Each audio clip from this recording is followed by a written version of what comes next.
Career yards in the postseason will face off next weekend when Tampa Tom and the Bucs head to the Big Easy to face Drew Brees and the Saints, who had this to say about his upcoming opponent. Take a listen.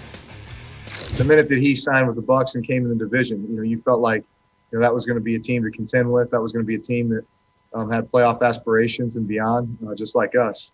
So I guess it was inevitable. Max, what's at stake in this Brady-Brees matchup? Really, guys? It's not even about Brady.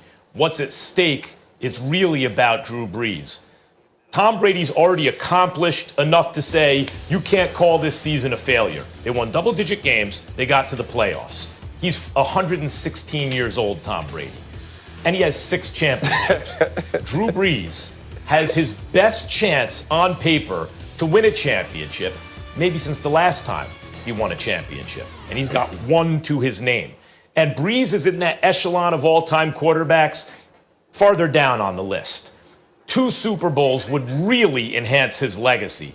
Tom Brady, anything he does from here on out is gravy. If he gets to the AFC Championship game, wow, what an accomplishment. And anything more than that is amazing.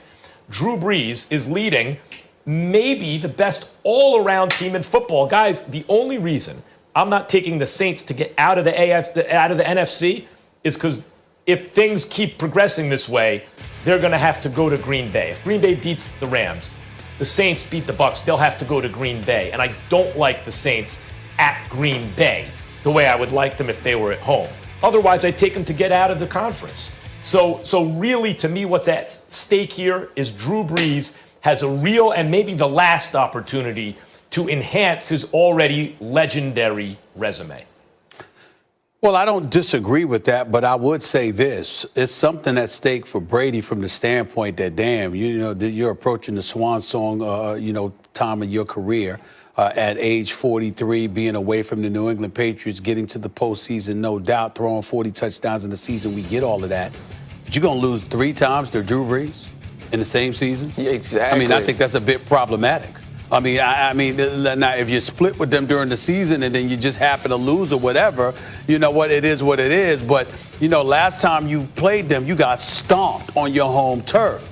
I have an answer for that with Antonio Brown. That was his first game, if I remember correctly. But you got Antonio Brown with Godwin and Evans and Gronk and Ronald Jones and Leonard Fournette. You got to do something. You got to do something. Lose because your defense can't stop Drew Brees and Michael Thomas and Alvin Kamara and Emmanuel Sanders and those boys. Lose because, it's a shootout and you dropped 40, but they scored 41 or 45 or 50. But you can't get stomped the way they got stomped the last time they faced one another when they were in Tampa, and then you end up losing 3 games in a row, 3 games in the same season to Drew Brees, and no one's going to notice that. Nah, it doesn't work that way. Tom Brady's got to show up. Win, lose, or draw, he's got to show up, and they got to put some points on the board, and the loss can't be because your offense got blitzed and stomped, and you ended up going home in that fashion.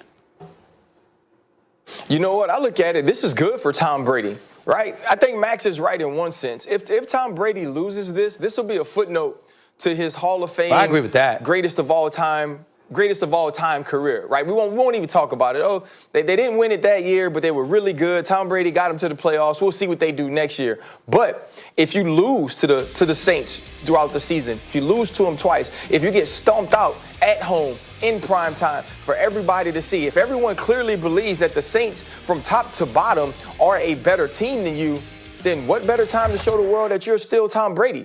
What better time to show the world that any obstacle, any mountain, anything put in front of you, you can overcome it?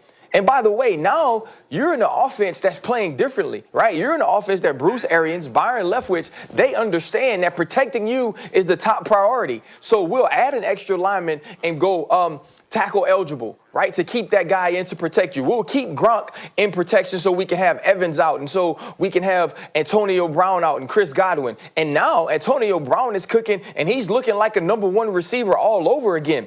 And you get an opportunity to go to New Orleans against one of the all-time greats in Drew Brees, against one of the best defenses in the entire NFL, a defense that has totally dominated you in both attempts this year.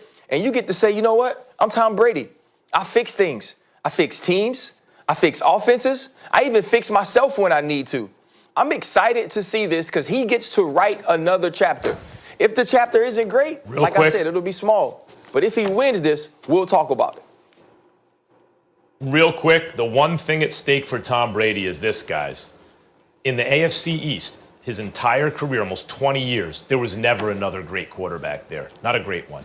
Chad Pennington for a few years. Come on, guys. He was a nice quarterback, but give me a break. It was the weakest division for quarterbacks probably ever. The first time Brady goes to a division with another great quarterback, he loses 3 times to that guy. That's not good for Brady. Already setting it up, Max Kellerman. I see you. No game I'm more excited for this weekend. But Stephen A., something else I'm excited for because y'all know we're just living in Stephen A.'s world. So, Stephen A., talk to me about your brand new show launching today, ESPN Plus. Talk to me. I'm just going to try to have a good time. I mean, it's ESPN Plus, and anything associated with ESPN is sports related. So it's going to be a sports show. It's going to be a talk show. I'm going to do interviews. I'm going to have some fun. You will bring baby Stephen A., the love doctor, and other elements to the show. But on a more serious level, I'm just really, really excited about it from this standpoint. Not only am I the host, but I'm the executive producer, and my production company that I started a few months ago was co-producing the show in concert with ESPN. So it's an incredible opportunity for me, something that I've worked my entire career to achieve. And I just hope that I do the job that, ESPN has blessed me with the opportunity to do and do the job to the best of my ability. That's really what it comes down to. Good for you. Huge congrats, Stephen A. Obviously, we'll all be watching, looking forward to it. And I love that you got some ownership with it as well. All right, everybody, national championship game tonight. Can't wait to talk about it tomorrow morning. Bye.